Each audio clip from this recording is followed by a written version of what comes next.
Okay. You're like. Yeah, so here, this is Peter from Boxstick, and here we are again in a live session. And today we're in David and Cheryl's, is this like a live-work studio? Yeah, so this in their studio is a really awesome place. We're in Oakland, sunny Oakland, very, really hot today. So. Yeah. And, very hot. And so they have a new business called Neighbor Please. Neighbor right? Please, that's right. Yeah. So what is Neighbor Please? Can you introduce us to Neighbor Please? It's a whole concept. We're just basically wanted to do what we wanted to do instead of work for a corporation and just kind of get lost in the, no creative freedom or things like that. So we're just sick of seeing things manufactured overseas and like economy going down. So we just wanted to make quality items. So now you're hand making everything basically. Yeah, basically we want to see in the world. And so I think what is really, really cool about something like this is that it's a combination of wood and ceramics, right? So who does the ceramics and who does the wood part? We actually do both. So we both do the lathe handle, and we both make the ceramic top. Teamwork here. Yeah, so we pretty much switch back and forth for everything. And when did you learn the ceramics and the wood parts? I've been playing with clay since I was a kid, and I took classes in high school and then back in college. And there was a moment where I thought I would pursue ceramics, but I went with graphic design because it's a safe option. That's where the money is. Oh, so that was what you were doing beforehand? Graphic design. And then what happened to graphic design?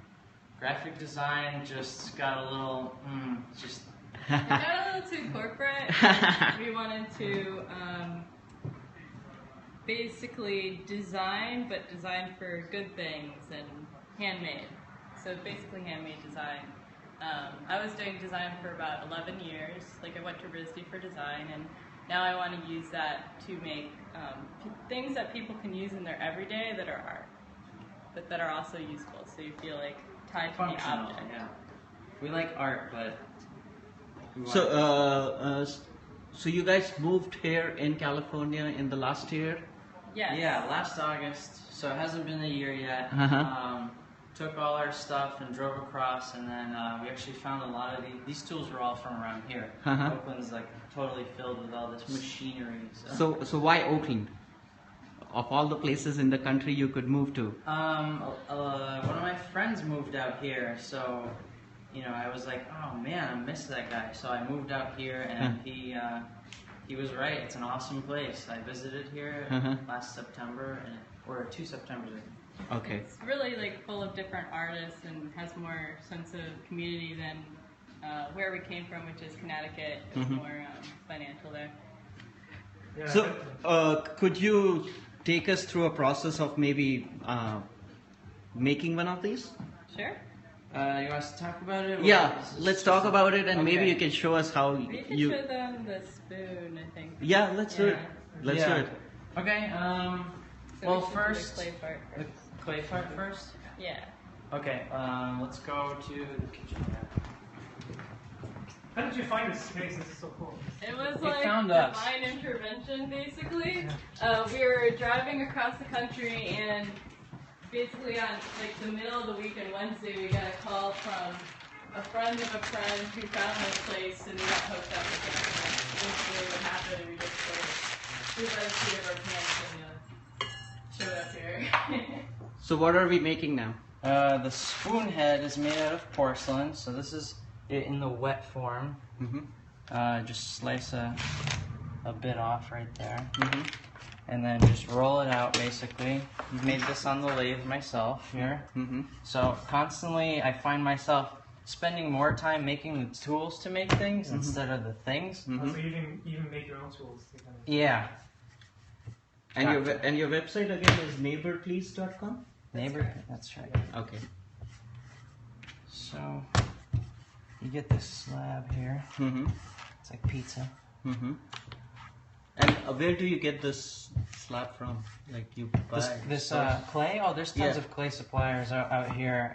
It's amazing, actually. I noticed on your California's- blog you said you were actually looking for clay like in the outdoors too. Oh yeah, I have clay from a little amazing coastal spot. It's Hey. still maturing, and yeah, it's not quite ready. I need to get all the rocks and stones out and do tests to see what temperature it fires to, and then I can use it. Alright, so let's do. You're welcome. Yeah, so we are here with Cher and Dave, and they are showing us how they will make a spoon from the clay. So this mold we had to carve out of clay, and then we poured plaster in it so that we can get repeatable shapes. And porcelain's very finicky. It has a memory, so you need to work it gently from the center outward. So something like that. You made the mold too? Yeah. Oh, of course. It's kind of not art if you're not making the mold yourself. It's kind of more craft and hobby. So. Do you design different kind of molds or? We have a whole pile of molds we could show you. Oh, we'll love to see For that. cups and things. If you guys wanted a cup of coffee, I would have served it in my hot cup here. Now we have to drink that coffee. Yeah, we have a little espresso machine. Okay, so that needs to sit a while. The plaster absorbs some of the moisture. Okay. And over here, Cheryl's finding the right tubes. You know, it doesn't need to be perfect. We'll just get the basic idea. We tried some things. We tried some molds out of plaster, but the plaster is too brittle. So we went out and got plastic. As much as we resist plastic, sometimes it has its good uses. We just don't want it floating around in the ocean. Yeah. Yes, exactly. Yeah, we've been. So this is upcycling the plastic. Yeah, well, this we had to buy, unfortunately, because Okay. I couldn't find every diameter. Oh, okay. But anything else, we upcycle. So here's the idea: you just put some clay in there, compress the living bejesus out of it. Okay. And then, so we have a little solid pack in here of a determined outer diameter, and now I just need an inner diameter punched out. And eventually I'd like to create something a little bit more precise, but I eyeball it because I can achieve precision. This is something they don't even sell a machine for at a pottery store. 'Cause they have extruders, but they don't have that inner diameter. So Got we it. sort of craft our own Oh, to okay. be able to unite the. Got it. Okay, so now I push out this little tube.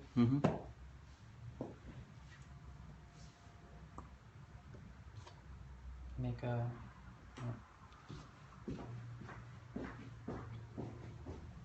Handmade products at its very best. Sorry, And got take your time. Take your Yeah. time. So then the attachment needs to be very secure so that it doesn't pop off. And we have failures, and we give them a little test. And those of you just joining, we're here in the Neighbor Please studio with David and Cheryl, and we're going to make a spoon here. I'm gonna grab. This some is how water. the spoon is supposed to look like once it's. Yeah, so this is after it's both bisque-fired and high-fired. Oh, nice. We do usually wait till it gets to a drier state, and I'll carve Got the it. edge so it's nice and sharp, because when he picks it off, you'll see it's kind of still mushy. Oh. And then attaching the handle is the most tricky part, 'cause Oh, it warps yes, a lot, and yes. this has to be very perfect to work. Wow. So it's definitely a lot of craftsmanship. Yes. I'm probably gonna get this wrong because I'm Yeah. rushing, but you get the idea. Yeah, we get the idea. So they're all different sizes on this mold. Yeah, so So yeah, guys, this is hard work Yeah. and very crafty work, I would say. Yeah, if you don't get the connection right, it's useless, and it's time consuming and precise, and that's why the prices are kind of up there, and then people gawk, but it's a special gift. It's not you don't see spoons like this anywhere. Because I spend time looking around. So that's the rough idea. From here, I need to work it, and then this dries. Or the precise So it just dries by itself. precise diameter on the inside. Wow. Yeah, Yeah, so that's why it's hard to get. usually. Yes. Exact center like that is the part that's. So most this is challenging. how that's supposed to look like. Perfect, Yeah, and this perfect. is obviously porcelain shrinks a lot, and also porcelain's very difficult to work with. It warps a lot. We liked the handmadeness of this with the I carved out the molds here, and then I further carve and put handprints and everything, so it feels you can see that we made it. Yep. What other things you guys make apart from the spoons? Like, can we see some other things? Absolutely. Sure. let's Let's go in go the to the other other room. Yeah, let's we go make to. a version of that with a coffee camper. Uh-huh. And that's the same process, but it's just turned a bit differently. So these are coffee tampers. So if you have an espresso machine, you push that down. And then we can show you to set up the part. So on the these lathe. are again, you said coffee. tampers. Coffee So tampers. I can actually show you. Let me bring that, the coffee thing over. Oh yeah. Let's do that. That will be cool. I'll bring it. Yeah. So yeah, this part is done on the wheel. I have the wheel in the other room, but basically I weigh out a certain amount of clay to get the right diameter. Each company that makes these espresso machines, the diameters are different. So you have a smaller one and a larger one. Also, you basically adjust to the Yeah, machines out there. exactly. And I need to calculate how much it's going to shrink. So there's a little bit of math.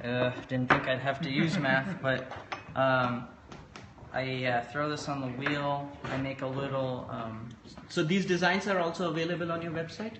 Yeah, these finished products are. So that's. Okay, so for instance, this So is, now we are making coffee and not dinner. yeah. So this is measured for a coffee scoop. Yes. And also good for sugar. Peter. It's a tablespoon. So you fill it up. You're probably gonna want this smaller one. Let's try this one Yeah, with the the walnut. smaller one. And I was told by baristas that they like to feel the bottom here to get the right press.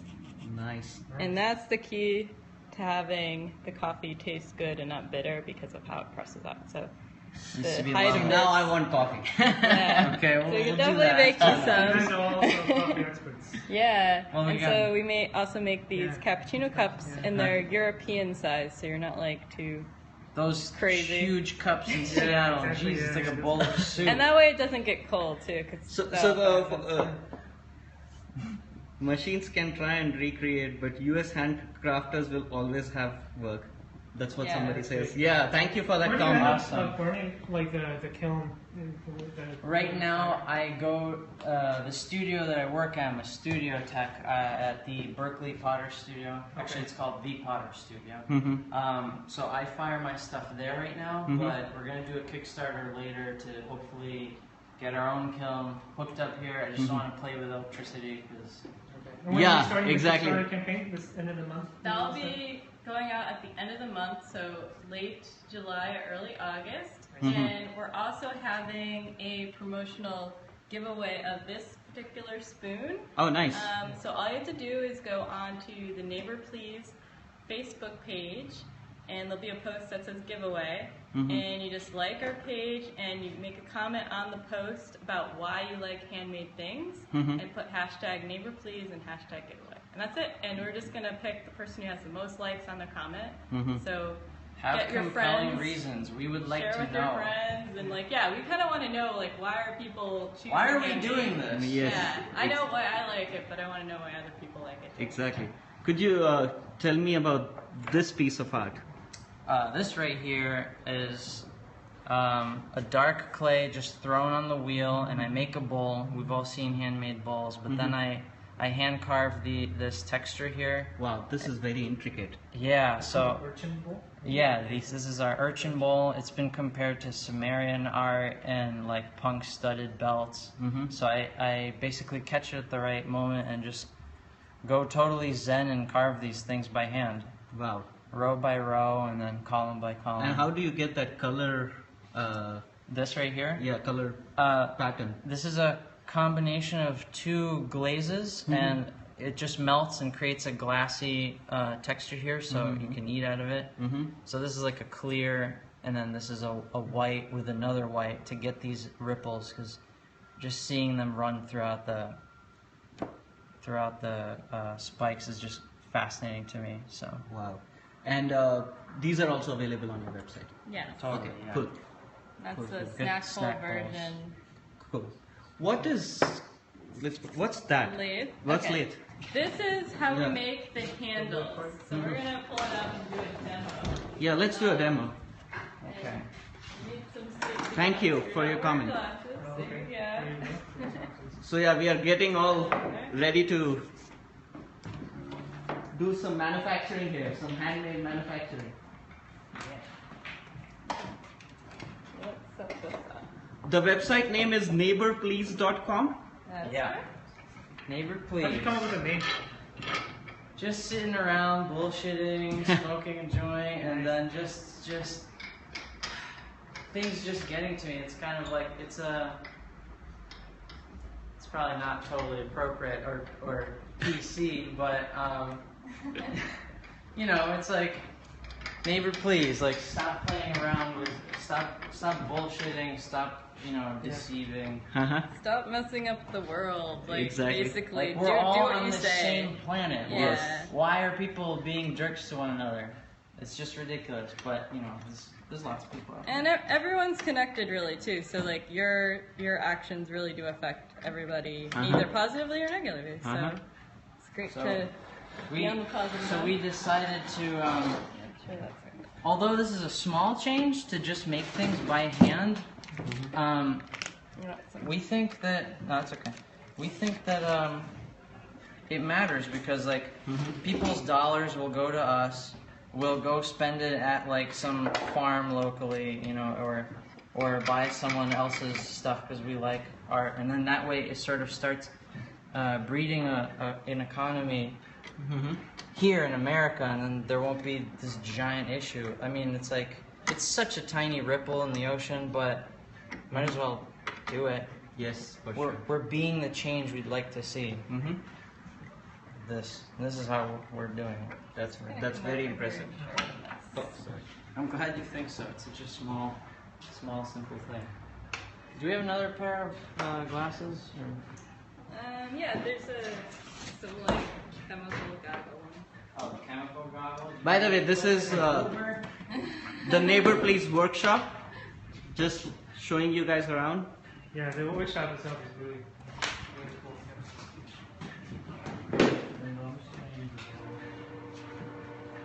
This is where all the magic happens.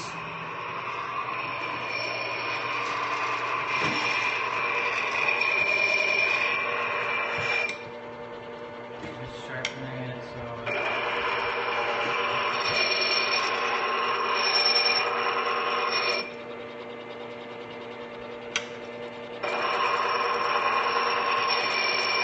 And for those of who are just joining us, we are here at Neighbor Please workshop with Dave and Cher, and they are showing us how to make a handle for a spoon. This is a block of walnut. This is a scrap that someone was just gonna burn. This is referred to as firewood at a lumber yard. So I'm gonna start spinning this and chipping it off and making it round. So just stand over there Yes. and you won't get hit by anything. So purposely.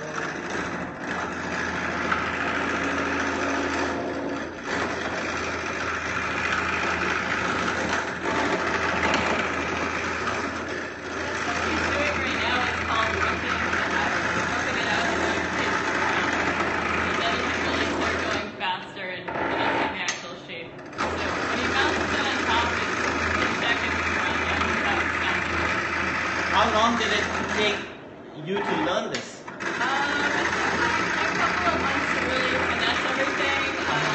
I recently took a class specifically on how to do rolls and that sort of shape, so we will be doing containers and also different kinds of rounded shapes.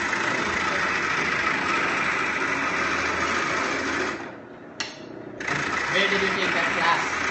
We took that at the Crucible, which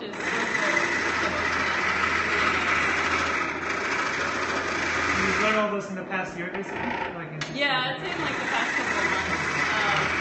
We found the lathe and we just started learning because I really wanted to learn to do wood, and I'm also going to be learning to do Japanese joinery for making furniture. So you want your whole home to have art in it, basically. So that's the roughed out shape. So that's round now, and then from here We're going to go to a different. So we started with a square, so like a rectangular block, and then round it out. Yeah. We're going to go to the spindle gouge. Mm-hmm. Just check that this is sharp. It's funny, she took the class, but I'm demonstrating. I didn't know it. No, I got the, it's all good. I'm just saying, we learn anything we need to, and we teach each other. Exactly. Like ceramics, I knew, and I taught her how to throw on the wheel. And Were both of you graphic designers then? Or? Yeah, we were at the both same agency. Web designers, graphic designers great. before. And so you designed, when you were doing this, you designed this first one on the computer? No, I use no computer. Even my regular design that I always start with sketching. So these are very conceptual. We just like to do a little sketch, and then a lot of the form we play with on the lathe because you really see how it feels in your hand, and you just sort of adjust it that way. So now here comes the precision part. I'm gonna take it. The calipers. Take one that's finished. I'll take Yeah. Let's do this one. Okay. So I have to measure the inner and outer, do the outer diameter, and I know how far to go to. Basically, I want It has this. to fit right in there. I want this stick to match the outer diameter here, so it doesn't look, so it looks organic. I'm usually doing it the other way. It's fine. Right. Here, do it. I can't do it backwards. That's cool. So roughly around there. I need to get to there. That. So I have clearly a ways to go. Yes.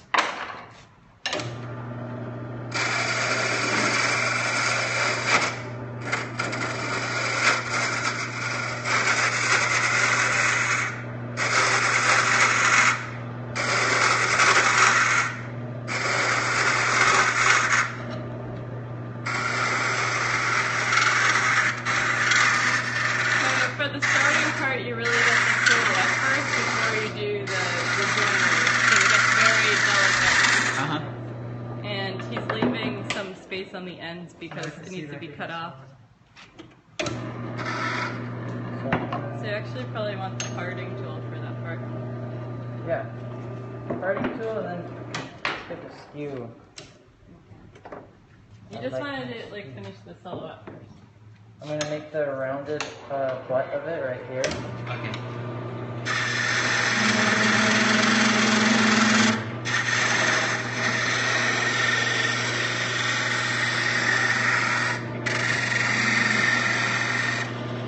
And then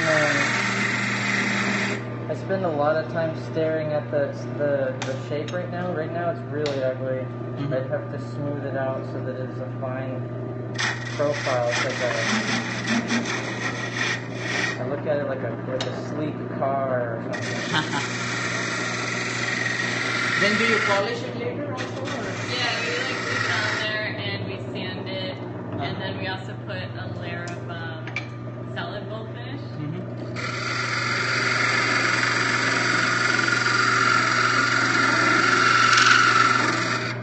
There you go.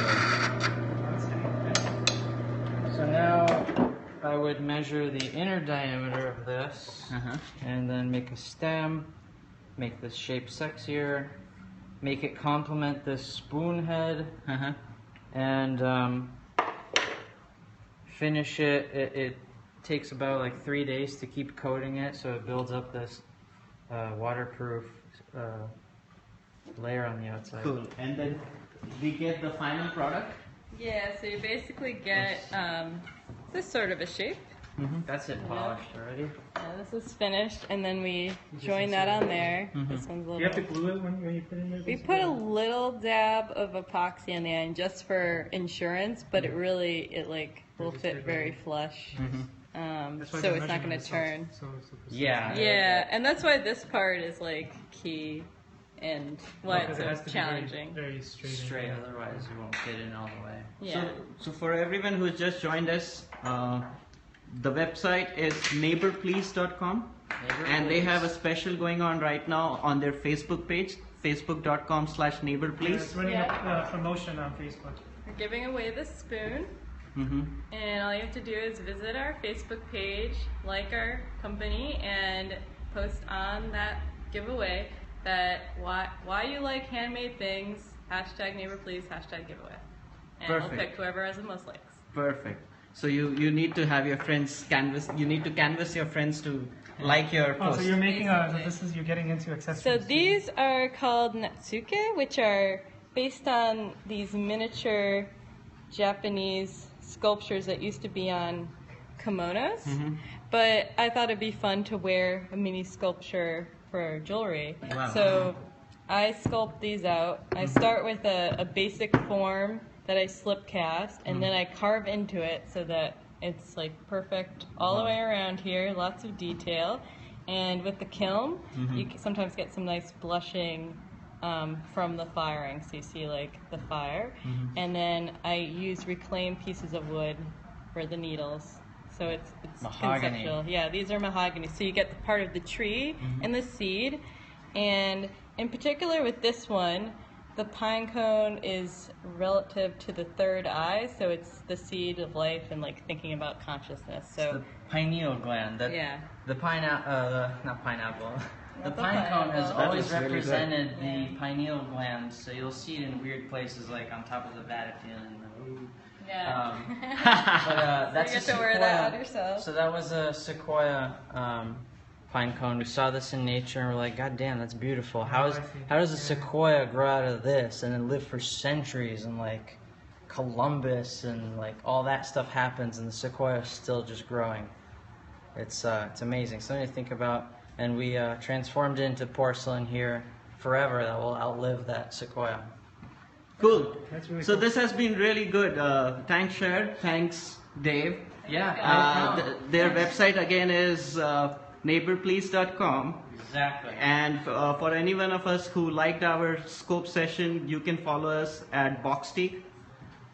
We generally try to find such amazing artists, and yeah, most definitely, most amazing You guys are artists, great. Thank you for having and us. hopefully bring it to all the scope viewers. Thank you so much. Yeah, thank you guys. Awesome, thank you.